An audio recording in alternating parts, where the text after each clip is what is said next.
Welcome to the OnScript podcast, your home for world-class conversations on scripture and theology, where you get to meet some of the best in the field. Visit us at onscript.study. Say hello on Twitter at OnScriptPodcast and stop by our Facebook page at facebook.com/OnScript. Hey everyone, welcome back to the OnScript podcast. I'm Matt Lynch, coming to you from Regent College in Vancouver. I'm a host along with Matt Bates, Drew Johnson, Erin Heim, Chris Tilling, Amy Brown Hughes, and Jules Martinez Olivieri. We really appreciate you tuning in. In this episode, we're sharing the audio of an interview that Erin and I did with Vince Bantu in San Antonio, and it was a live event, a lot of fun to gather together. And we want to thank again IVP Academic for hosting this event, and to Rebecca Terhune for helping organize it, and to Ed Hackey for his audio production work. We hope you enjoy this interview.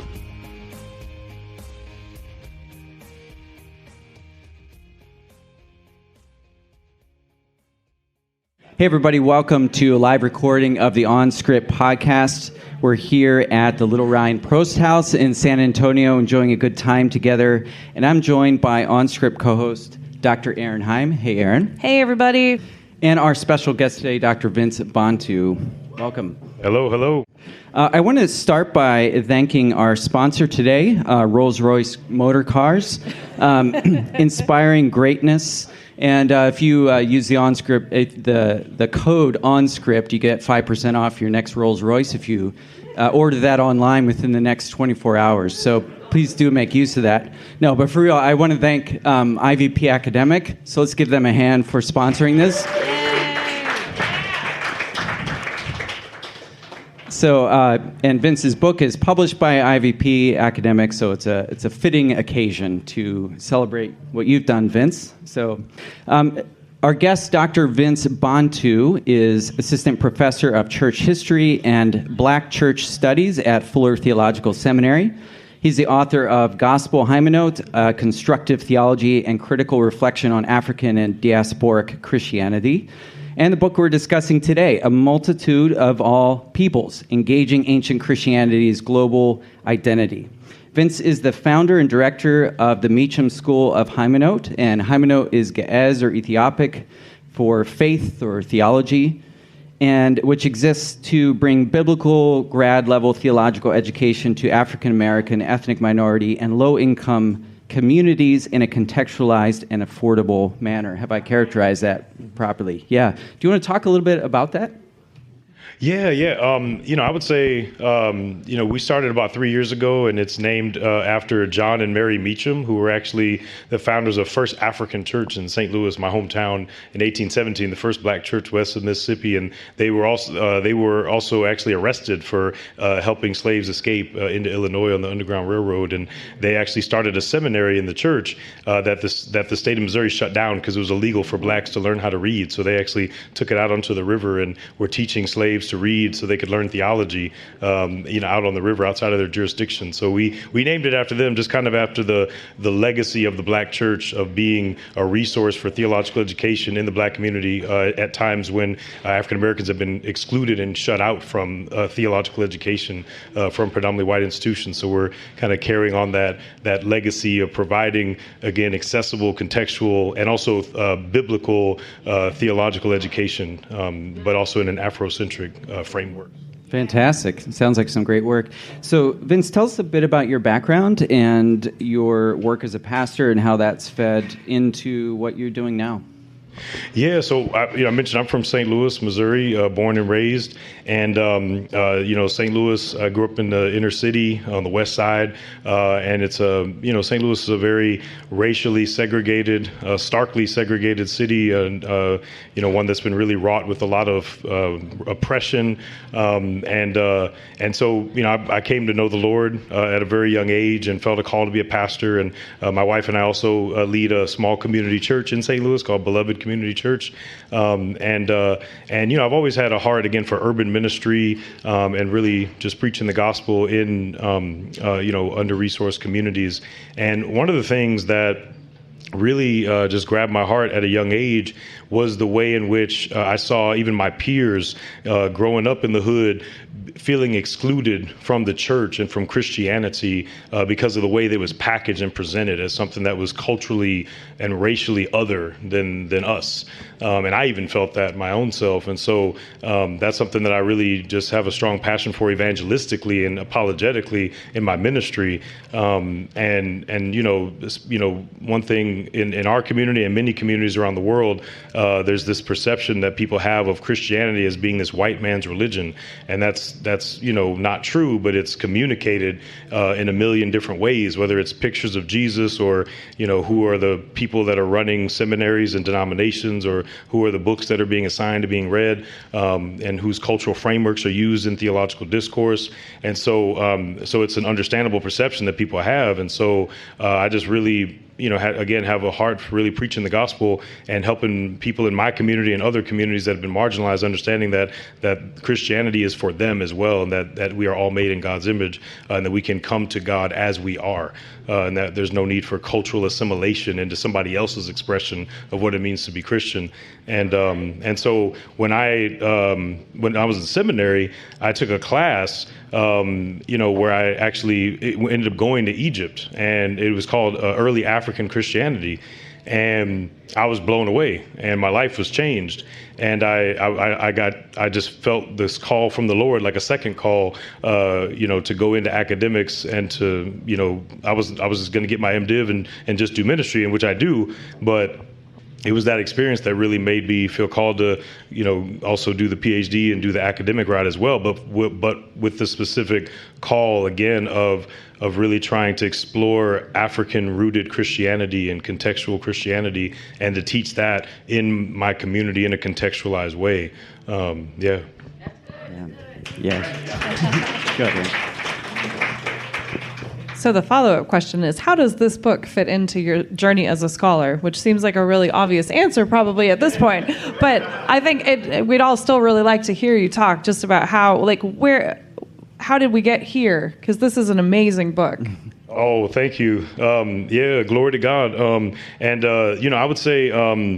I would say just to add on to what I was sharing is that, as I was when I was in seminary, even when I was in college, and I went to college in order to study theology, nobody in my family had ever been to college, but I wasn't even going to go. But the only reason I went is because I felt called to be a pastor. And I was like, well, I'm going to go study theology and study the Bible. I didn't even know what theology was. I studied the Bible.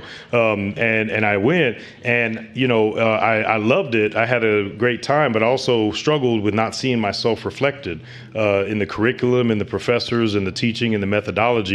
It really was a big culture shock, and so I was again sensitive to this issue, and so I would read books on like contextualization or on missiology or urban ministry or racial reconciliation, decolonizing theology, all these kind of things about how to again own the gospel story according to our ancestry. And pretty much all the books that I was reading, again, were from those disciplines, and a lot of them were, and understandably so. I mean, they were very instructive for me, and I even quote a lot of them. But a lot of them were focusing on kind of the post-colonial experience, of people of color encountering a colonial or colonizing kind of Christianity.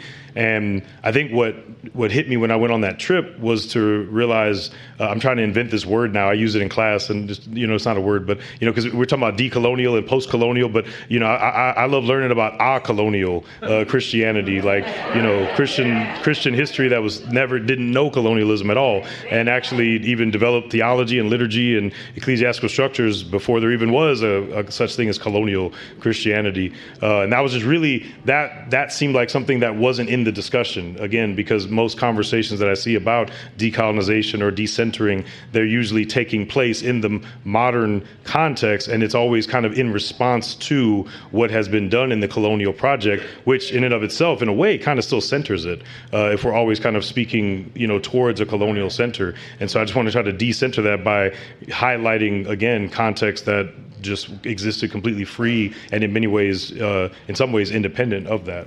So let's go back to the early church then for a moment. You write in your book that the Chalcedonian schism represents the most significant ecclesiastical divide with regard to the perception of Christianity as a white man's religion. So For those who don't know what the Chalcedonian schism was, could you just give a brief on that, and then tell us what you mean by that contributing more than anything to this perception of Christianity? Yeah, so the Council of Chalcedon is like one of those church councils that we don't talk about as much, maybe as like compared to the Nicene Council in 325, but especially with regards to like missiological or, again, issues of identity politics or cultural identity, it is, but the most important, I would say, to those purposes. But just real quick, in the 4th century, the big question that a lot of people and again, this is one of the other ways I try to decenter is always, I put hyphens in front of everything. I think we need to just put hyphens in front of everything or nothing, but it's impossible to put them in front of nothing, so just put them in front of everything. And so I don't like it in church history when people say, well, in the early church or the first church council. I always say the first Roman church council, because the Persian church had its own councils and the Armenian church had its own councils, and the Indian church was already up and running in the 3rd century and it was independent. So I always say the first Roman you read books and they say, well, in the early church or in the 4th century, Christians were dealing with the divinity of Christ. Well, Roman Christians were dealing with the divinity of Christ, but Persian Christians were clear on that issue.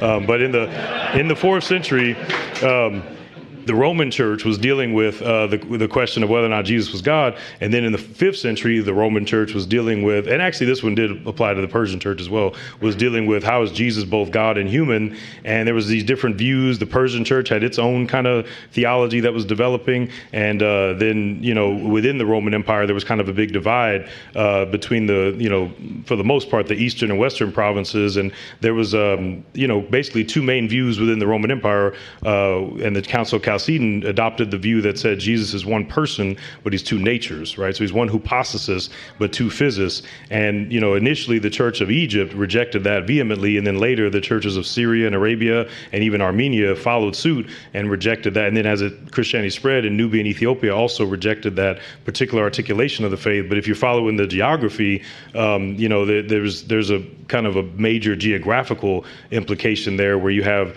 these two major centers in Constantinople and Rome that are advancing this one view, and then also actually, after that, starting to literally oppress and try to impose that view in places like North Africa and the Near East.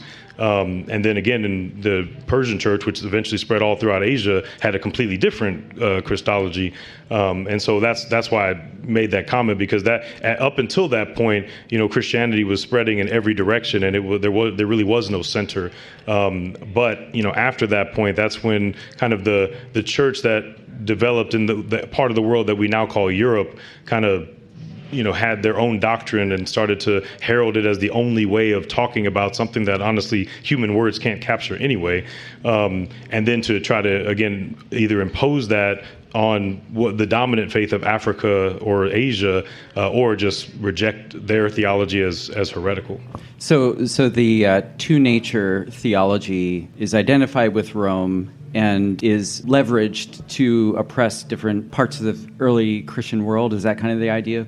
Oh, definitely, yeah. So, because right after the Council of Chalcedon in 451, then you had almost 200 years of Roman imperial oppression. Because again, like Egypt and Syria and Arabia, these were all still Roman provinces, and they were still important to the empire. And so Roman emperors had to try to force a theological hegemony and kind of uniformity throughout the empire. So they were going in and kidnapping their patriarchs, their bishops, their monastic leaders, killing them, coming in with the tome of Leo, who's the Bishop of Rome, that kind of articulated the one person, two natures thing, and said, you guys got to agree to this or we're going to kill you. I mean, it was, the literature that comes out of Egypt and Syria in this time period is really reminiscent of the early Roman martyr stories in the 2nd and 3rd century. Only in that time, it was pagans telling Christians to renounce Jesus or die. Now it was Christians telling Christians, say Jesus has two natures or die. And that, went on for, about 2 centuries until the rise of Islam, and then those parts of the Roman Empire were now became under Islamic dominance, and then yeah. I think we'll get more to that later, so I'll just leave it there for then. I get the sense that you can run with this stuff. So to ask a follow-up question, I think it's really shrewd that you call what's going on in the early Roman Church, Egyptian Church, etc. You call it identity politics in your chapter. And I thought that was a really interesting way of framing that. So what I suppose my question is, how does identity politics then help us think through what we might call identity politics now? What parallels do we see, or how is history repeating itself in your view? Yeah. I mean, I think I think that there's a lot of similarities. I mean, on the ancient side, and we got to be careful, because this gets into well, we're nerds tonight, right? We can be a little nerdy, right? My fellow nerds in the house, we can be a little nerdy. But this gets into a debate in late antique, early Christian studies around this question of well, was this issue about nationalism? And that was actually kind of the dominant view or way of interpreting this whole schism, was that these everybody was just kind of interested in their own national agenda. And now that's been rejected by most modern scholars and saying no, that's anachronistic. And people were just imposing their own view, and nationalism wasn't really a category. But I feel like a lot of scholars have gone to the other extreme where they're ignoring the clear, and I'm instead of avoiding language of nationalism, I'm using the language of identity, but specifically ethnic identity or ethnic rhetoric is at play, and I think that we can't ignore it. I think what was helpful about that critique was that they were pushing back against it was the early analysis of it just being nationalism was also rooted in kind of a Eurocentric racist view of early Christians in Egypt and Syria being barbaric. I mean, I'm using words that were used by European and North American scholars in the late 19th and early 20th century, that they're simplistic or peasant, or so they didn't have theological categories to be astute enough to actually put forth an argument. They were just passionate about their nation and being nationalistic. And modern scholars said no, they were convicted theologically that saying Jesus has two natures is they would say turning the Trinity into a quaternity, and that's heresy. So what I'm trying to say, it's both. It's not either or. They were theologically, motivated and felt that the Tome of Leo was like a deviation from the Scripture. But at the same time, there was a degree to which, especially in Egypt and Syria and other places, that over time, with more of this kind of Roman imperial imposition of Chalcedonian doctrine, that there was this sense of we're Egyptian, and that one nature theology became almost synonymous with Egyptian identity or Ethiopian identity or Syrian identity, and that and again over an issue that I would say, and even a lot of people nowadays have said is not actually heresy on either side. It was different language, different words, different concepts of communicating the same thing, but we see that even now, right? We see even Christians that are dividing, and people are dividing theologically or ecumenically over something as what I would say is clear and biblical and simple as saying Black Lives Matter. But even just it's almost like, are you going to be a Christian that can say that, or a Christian that doesn't say that? I think that's, one modern example of how we're seeing identity politics, still play out even today over things that don't actually touch the core of our faith. And I'm using language from John Paul II and the Syrian Orthodox Patriarch when they made, modern statements of conciliation, that you have these issues that don't actually touch the core of the faith, but yet they become attached to various levels of identity that cause these very real divisions. So Vince, what do we know about the church in Africa in the earliest period that we can know about? I'd just love to hear you talk about the spread of Christianity in Africa in the early church, and also how you went about getting sources to learn about that. Yeah. So you're talking about Africa, and in the book, in that chapter, I look at kind of four major regions. Like you got, what's called Roman North Africa, like modern Libya, Tunisia, Algeria, Morocco, and then you have Egypt, which is also part of the Roman Empire, but where Greek was the imperial language. And then you have in sub-Saharan Africa, you had Nubia and Ethiopia. And from the first century, already in Scripture we see Egyptians and Libyans mentioned, and there's already a clear evidence for Christianity being really present along the Mediterranean coast, at the very beginning. And then Ethiopia actually became a Christian nation in the 300s, in the 4th century, through a missionary from Tyre who actually evangelized the king, and they embraced Christianity. And in a similar kind of way, actually going back to the Chalcedonian thing, and we go into it in the chapter. in the 6th century, Nubia, actually the various Nubian kingdoms, Nobadia, Makuria, Alodia, became Christian nations as well, actually through rival missionary work between Chalcedonian and Miaphysite missionaries coming from Constantinople and Egypt. So now, the areas of the Nile Valley in Africa, Egypt, Nubia, Ethiopia, the continent we now call Africa, they were predominantly Christian, by all of them by the 6th century and going forward, and they were specifically predominantly Miaphysite Christians, so like one nature. So against the Chalcedonian view of Jesus being one person and two natures, their view following really Egypt and Nubia and Ethiopia were connected to Egypt, believed in one person and one nature. Now in North Africa, or Roman North Africa, where Latin was the dominant language, there was actually, after the Chalcedonian schism, there was a whole lot of changing over, because actually an Aryan kingdom came in and conquered them, and then later on, shortly after that, the Islamic conquest happened, and so there's not a whole lot of evidence of Christian theologians coming out of North Africa in the 5th and 6th century, and then Christianity ended up dying out pretty much almost, at least as far as the evidence shows, pretty much immediately after the Islamic conquest. But in the Nile Valley, it continued to spread, and it even, we might get to this later, but it even continued to spread even out from there into other parts of Africa, which is a really exciting, interesting new area of study that I'm kind of getting into now. Yeah, and how was it finding sources for doing this historical work? Was it difficult to access, or did you suddenly find a whole, section of the library already dedicated to this? Yes and no, actually. Like, it is difficult to find. And I would say that's another way that white supremacy and Eurocentricity really still plays itself out in just the availability of sources, right? Getting sources that were originally, just in Christian theology, that were originally written in Coptic, Ethiopic, Syriac, Garshuni, Armenian, whatever, is extremely hard. And you learned some of these languages too, didn't you? Yeah, and so in that way, for me, it was easy. Easy because I went to a school that specialized in that. And there is actually a section of the library where you can go to the CSCO volume and say, okay, that's all right there. But a lot of it's translated into Latin or German or French or Italian, and so there's a lot of text in these languages that haven't even been translated.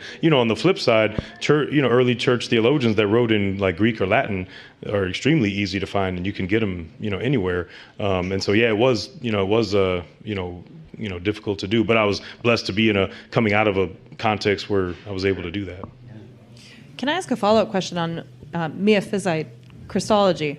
It seems to me it'd be helpful. First of all, that was a new word for me. Although Greek's the only ancient language that I know, so I feel kind of silly that was like my new word, that it, because it's a Greek word. But I wonder, can you tell us more about why that's such an important hallmark of African Christianity? And it seemed to me that there was a translation issue with Chalcedonian Christianity and Miaphysite Christianity that makes Chalcedonian Christianity into a heresy. And I just wonder if you could say a bit more about that, because it was really interesting and helpful to think through not only the argument that you laid out, but also rethinking some Chalcedonian Christianity. So yeah, I would love to hear your thoughts on that. Yeah, that's a great question. I would say, the word Miaphysite, means one nature. And the word that in many like Western church history textbooks, the word that gets used in reference to these communities is monophysite, which also means one nature. But to a lot of people, especially in these heritage communities, the Coptic Orthodox, Ethiopian Orthodox, that word is sometimes considered pejorative, and it's never a word that was used to describe that community, but is used by its detractors. Just like they use the word diaphysite, right, to refer to Chalcedonians, which was that was also a kind of a pejorative term, but they both mean one nature, but I think in the way a lot of people in the heritage communities use it, it's in the sense of being one united nature. So there's the understanding that Jesus is both fully divine and fully human, but after the incarnation, his humanity and divinity become one nature as well as one person. And so because the common Western critique, and you can even read prominent church history textbooks in the West that will just not give these communities any kind of serious treatment in their history, or if they do, they just say, they kind of just blindly regurgitate the same polemic that the Constantinopolitans were doing in the 5th century, say, well, they're heretics because they didn't really believe Jesus was fully divine or fully God. Or fully human. They believe he's fully divine, but not fully human. And that's not true at all. From the very beginning of the rejection of Chalcedon, some of the people we cover in the book, Timothy Elurus, Severus of Antioch, Benjamin of Alexandria, whose names don't usually come up in these books, that are being called heretics, they are very clear that Jesus is fully God and fully human. And yeah, that did become a really defining feature that separated the kind of the churches of Africa and the Near East from the churches of what would later become known as Europe. In fact, even the Ethiopian church today is called the Tewahedo Church, and Tewahedo means one in the sense of like one nature, and so that's even in the name. That became a big issue. Now, as to whether it was like a translation issue, I think that's a really complicated question, because most of the detractors or most of the opponents of Chalcedon also were Greek speakers. Timothy Elurus, Dioscorus of Alexandria, Severus of Antioch. They lived in Antioch and Alexandria, where Greek was the dominant language, and they would have been writing in Greek as well, even though a lot of their writings survive in Syriac and Coptic. But I think that speaks to it, why I say it's complicated, because at the same time, they may have been in capital cities where Greek was the main language, but they were still doing theology for a population that, many of whom didn't speak Greek, but they only spoke Coptic or Syriac. And so they had to find ways to translate it. And over time, as those concepts of like one hypostasis and nature come into those languages and get translated, as later theologians aren't writing in Greek anymore, but they're doing it in Coptic and Ge'ez and Syriac, those nuances between hypostasis and physis as it's used, in the kind of Hellenistic world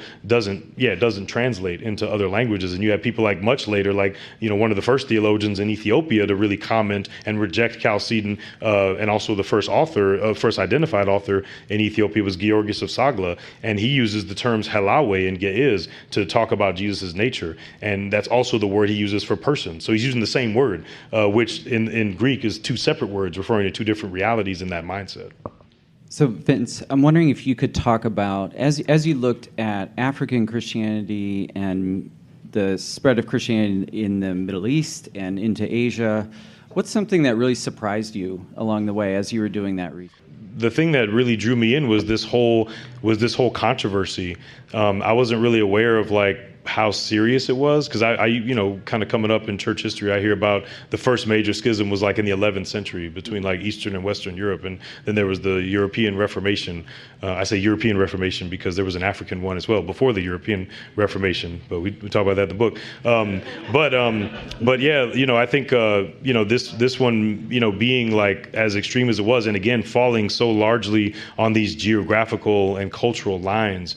But even just to know that there were Christians in Africa and in Asia that said no to kind of this dominant Western hegemonic, Christianity, and still to this day continue to kind of hold to their guns and say, no, we actually are Orthodox. And so just to see that, because again, I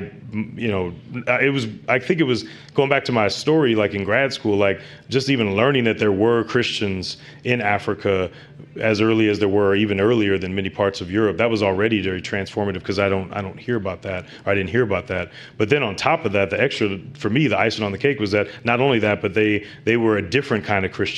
And they weren't cool with the Christians in Europe, and they actually had some beef. And, because my first thought would have been, oh, they probably got it from Europe, and then they just kind of was following, along that style. No, actually they rejected it. That was I think what kind of, really, locked me into that that's what I ended up doing my dissertation on, and now my current book project, and trying to get that out, and really basically the whole part about Egypt's response to Chalcedon is just the whole topic of this current project. Yeah, I was surprised at the way that theme just kept coming up in not only in Africa but also in the Middle East and into Asia, and variations on it as well, because you talk about even a third option between two natures and one nature as well. I was going to read a quote that you just touched on. I actually want to read two quotes. So the first one: centuries before the Western European Renaissance, the formation of the Kingdom of Georgia in the 11th century ushered in 300 years of philosophical, scientific, artistic, and theological renewal.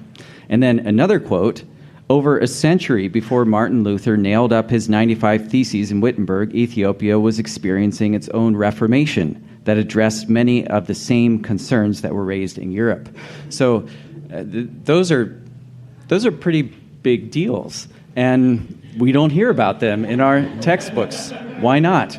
I mean, I think it just comes down to white supremacy. I think it just comes down to Eurocentricity and, needing to frame things in through a Western or whatever category you want to use, Western, white, European framework. And again, I mean, there's all these contributions of early Christians, and I just think it's interesting that, again, these communities that were seen as heretical were places that were primarily full of black and brown people, and they were ostracized and oppressed, and then kind of just left for Islam to come in and take over and, really kind of, limit the missional impact of these communities. Yeah. Should we do a speed round? Yeah, sounds good. Let's do a speed round. Unscript listeners, the way speed rounds work, and Vince, the way speed rounds work, we ask you a question. You answer the first thing that comes into your head, and you don't have to defend it or talk about it. Just like short, quick answers. Sound good? Some of the questions are serious. Some of them are less serious. And I'm not going to tell you which ones we're going to do. No. All right. So the first question is, what food tastes like home? Emo's Pizza. Got to be from St. Louis to know about that one. All right. What's the most significant book in church history in the last 50 years? Well, actually, I got to give a shout out. This one just came out like a couple months ago.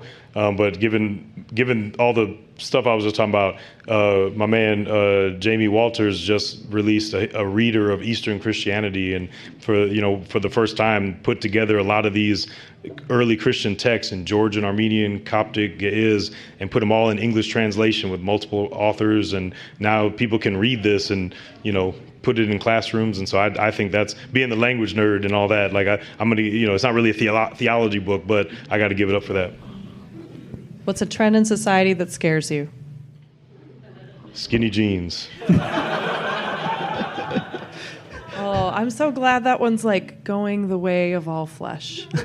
Is it? Oh, thank God. Yes. Okay. Yes. What's a place you'd like to travel to? Oh, man. I really want to go to, I was going to go, and then COVID. But I was, out of all these ancient African places, those are always on my bucket list, is seeing these places where Christianity was in Africa and Asia. And so in Africa, the only place I haven't been to yet, where there was ancient Christian areas, is Eritrea. And so I was going to go to see Adulis and see a lot of the ancient sites there, but I got to wait. Hopefully soon. Hopefully soon. Will you sing a song for us right now? Matt will harmonize. Old MacDonald had a farm. Yeah. My kids were singing this yesterday, like all day, so it's like in my head. You said the first thing. No. That's excellent. Okay, knock, knock. Who's there? Hike. Haiku. An old silent pond. A frog jumps into the pond. Splash. Silence again.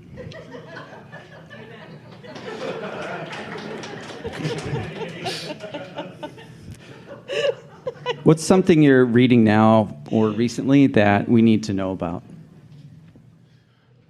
Well, I mentioned this briefly, but as I have been sharing this, especially in the Black church and Black community, a lot of people have said, okay, well, is there any evidence for like West Africa? And so I've been getting into this whole area of study now where I'm trying to explore the degree to which African Christianity from the north and from the east, might have spread, in other places of the continent. And so I'm reading a lot of, early Muslim historians and some of the earliest travelers in Africa, like, Al-Idrisi or Ibn Hawqal and Al-Makrizi, and reading some of their accounts. Of course. And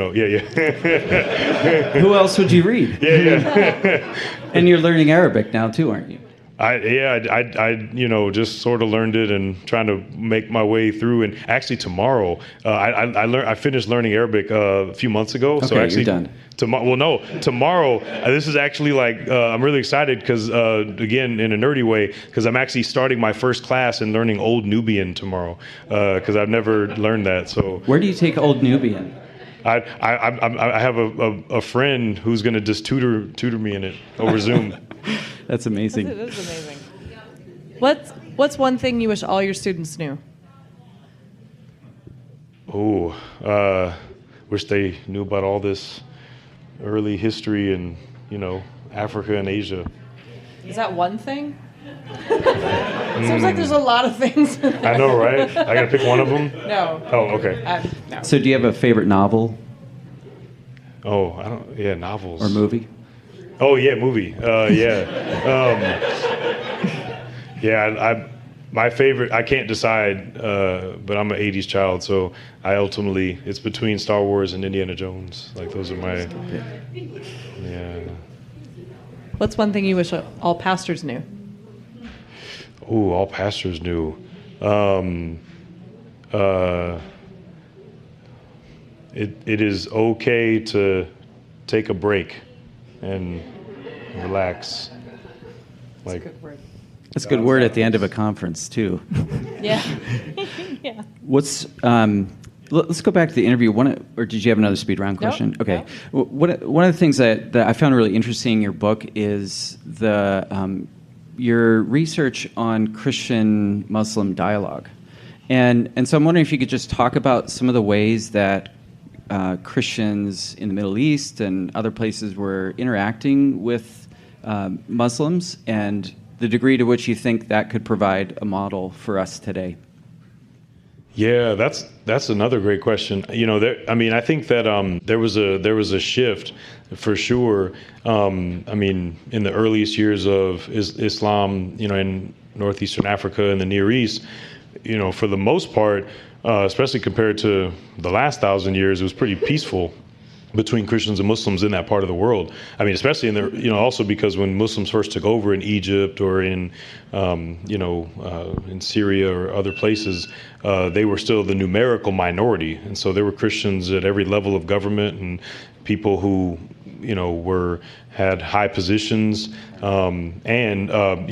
were talking about the Georgian Golden Era, in the 12th and 13th century, and then Ethiopian Reformation. Another thing, again, just to decenter or de-Europeanize the way that we talk about history, is when we say things like the Dark Ages, right? When we say the Dark Ages, we're usually talking about the European Dark Ages, but the very European Dark Ages are actually the Islamic Golden Age, especially during the Abbasid Caliphate in the 9th and 10th century, and that's probably one of the best examples of just really collaborative and creative, vibrant Christian, Muslim, and Jewish, and Zoroastrian and Manichaean, especially in Baghdad. There's just so many religious communities, but Christian and Muslim being two of the biggest, and having dialogue and having debates, public debates about the Trinity or about Jesus, and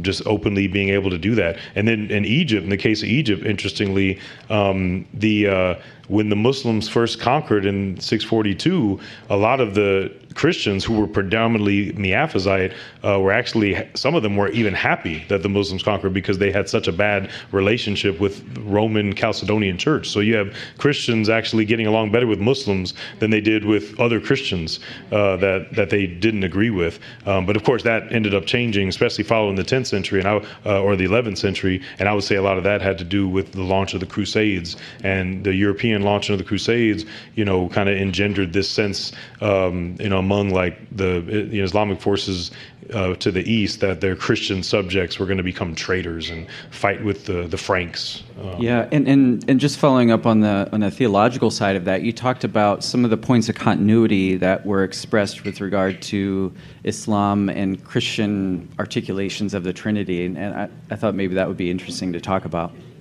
Yeah, definitely. Like even in some of those early Christian Islamic, dialogues, like the famous one was the Pope of the Church of the East, which is often, called Nestorian, but again, it's more pejorative name. But yeah, the Church of the East, Timothy of Baghdad in the 9th century had this famous dialogue with the Caliph of the Abbasid Caliph, Al-Mahdi, and they were talking about the typical Christian Muslim issues, and but he was I think he was trying really hard to communicate the Christian message, but in a way that, and building dialogue in a way that Muslims could hear. And then even before his time, one of the first Christian texts ever to be written in Arabic that had an unnamed author is actually the whole thing is an apologetic treatise in defense of the Trinity, but written in Arabic and clearly written with a Muslim audience in mind, trying to explain the doctrine of the Trinity, but avoiding problematic terms like Father and Son, but instead focusing on wording like God, His Word, and His Spirit, and using concepts and wording that were in the Quran and operative in Islam, but that still communicate the message of the Trinity in a way that and that wasn't completely the case, because you had people like the first identified author like Theodore Abu Qura was the first Christian to write in Arabic, whose name we know, and he was a lot less cordial to Muslims. And so you had like a mix, variety of the ways that they engage. And then in Ethiopia, of course, there was a good relationship because some of the early followers of Muhammad took refuge in Ethiopia. Ethiopians gave them shelter, and so even when they came over and conquered Egypt and tried to conquer Nubia and failed, and then created a peace treaty with Nubia actually, but there wasn't even an initial conquest in Ethiopia because there was those kind of friendly relations. Can I follow up on a question about culture and translation, et cetera? Because you have this interesting line in the conclusion, and I'm going to quote it. You say, "The realization that God has not bound his plan of restoration to the Jewish culture is why Lamin Sanneh has described the language of Christianity as translation. For Sanneh, the function of translating the Christian message to local language and cultural system, quote, gives the gospel a multifaceted pluralist character while preventing the imposition of a uniform monolithic template." Now, I think that's a really interesting phrase from a missiological point of view. As a New Testament scholar who spends a lot of time thinking about the Judaism of those texts, I have some slight reservations about how, to what extent can we divorce Judaism from the New Testament, from the Old Testament? I think that's a great question. I mean, I think it depends on what we're talking about. I definitely wouldn't. I wouldn't use the word myself of divorce from Judaism, and I don't think we can or should do that. And also, I think you also said the end goal of interpreting these texts. And if we're going to interpret the Bible, we have to stay connected to Judaism for sure. And I think I was more, I think missiologically I'm more thinking about evangelism and the communication of the gospel message and that just the way that the early church would communicate the message of the gospel and might not even use concepts that were more kind of more Jewish in nature that a Jewish audience would understand better, but communicating it, more in a Hellenistic or in another context. Yeah, and that makes sense to me. My pushback to that is the gospel still the gospel if it's not the story of Jesus, the Messiah of Israel, who came to be enthroned as the Messiah of Israel? I think so. Yeah, I think so. I was just, I was just engaging, at Fuller. Dr. Willie Jennings and I were kind of engaged on this. But I think that if someone heard the gospel message and heard that God became a human to save us from sin, but never found out exactly what year and what culture that he was, but believed in Jesus and was filled, I think they could be filled with the Holy Spirit and saved, never knowing that, now that's not a call that we need to, some kind of anti-Semitic or some kind of supersessionistic need to try to divorce Christianity from its Jewish roots. But I think, if I believe as I do that someone could be saved, never really knowing that Jesus was Jewish, then that, in a sense, there's a layer to which it actually doesn't matter. That, to a degree, there's one sense in which it doesn't really matter that Jesus was Jewish. Now, there's many senses that it does, but that's how I would see it. But yeah, it's an interesting question about how in missiological thinking, to what degree, and you talk about this toward the end of the book. There's the indigenization concept. and but then also, like, what is it that is brought over, and is any of that cultural that is brought into a different culture that's just intrinsic to the Christian message? So yeah, it's an important question. So another related question is, I'm wondering if you could step back as well on that theme and talk about some of the missiological imperatives that you think come out of your study of the spread of Christianity in different parts of the world. I mean, I think we were just kind of hitting on it. Again, the fact that, you have Christianity going in these different, not only being present in these different areas in these different directions, but again, in some ways, like being kind of at a certain level unrecognizable to like a Palestinian Jew or somebody else from a different context, that where you have Christianity in Tang era China talking about, the world honored run, kind of illuminating the human race through the four cardinal paths, and like communicating through Taoist and Buddhist terminology that, again, going in a different direction, that it just takes on a new life of its own. I think that in and of itself is like historical evidence to show that, again, that the gospel message is not bound to one particular cultural worldview or concept, but that it incarnates, that the gospel message, that the living word takes up residence in the concepts of every culture, nation, tribe, and tongue. Could you talk about the, you had some really interesting reflections as well on Matthew 28, its use and misuse in missiological thinking. I'm wondering if you could share about that. Yeah. Well, I mean, the misuse part, I would say, going back to what we were talking about earlier, I mean, usually we hear that translated as, make disciples of all nations. And I mean, this is just a minor point, but I don't know if nations is the best word. In fact, the original title was a multitude of all nations. That's used in Genesis 49. But I wanted to use the word peoples as something that's more resonant with, especially indigenous and African peoples. But yeah, I mean, even the word ethne, does that really translate to the idea of nation in the way we think of it?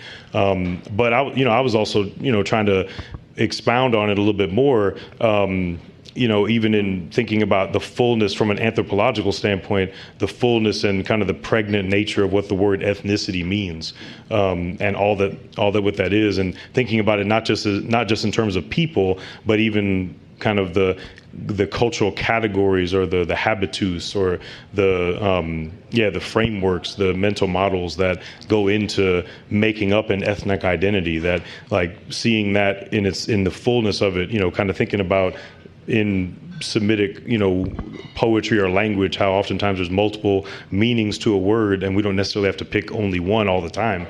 And so, the kind of the core verb being disciple, right? It's like, as you're going, disciple. And so what are we discipling? If we're discipling ethnicity, like all of what ethnicity is, and it's individuals that make up communities, but I also like to think of it as we're also discipling our ethnicities themselves, our ethnic categories, that all of us, again, I think this ties in well with what we were talking about, that all of us are made in God's image, that in the creation mandate, ethnic and racial and cultural identity were things that God intended from the beginning, that all of us have our own, we're all made in the image of God, and therefore there's an element of God's image even in our cultural categories and our ancestral traditions. And through sin they've gotten off track, but through Jesus they can be made right, and they can be brought back into, and the Holy Spirit empowers believers in every nation, tribe, and tongue to disciple their ethnic cultural categories and their very identities themselves, and not to assimilate to one particular or kind of center around one particular culture, but to actually, with Jesus as the center and everyone identifying with God as they are.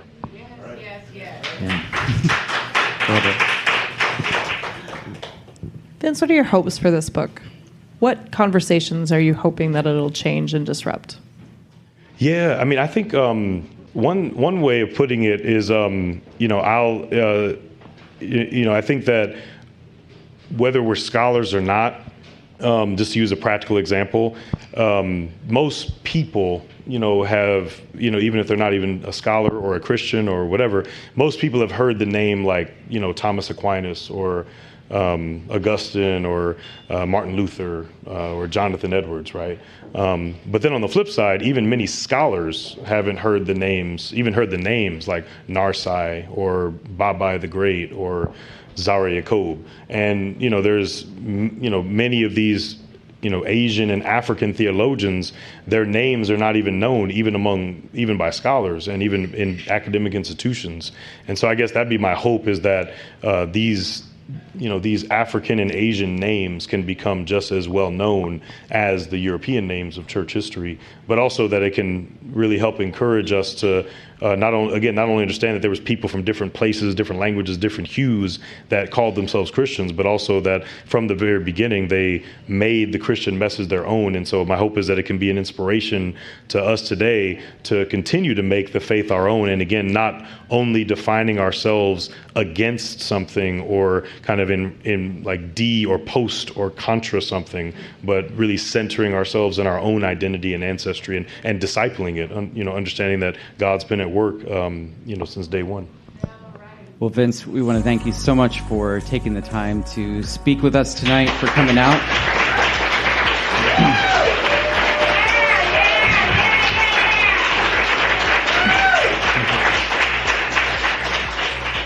Thanks so much, Vince. Thank you. You've been listening to OnScript, delectable conversations on scripture and theology. If this episode has brought you inner peace or lit your biblical fire, please consider a small donation of just $2 or $5 per month. Information on how to donate can be found at onscript.study/donate.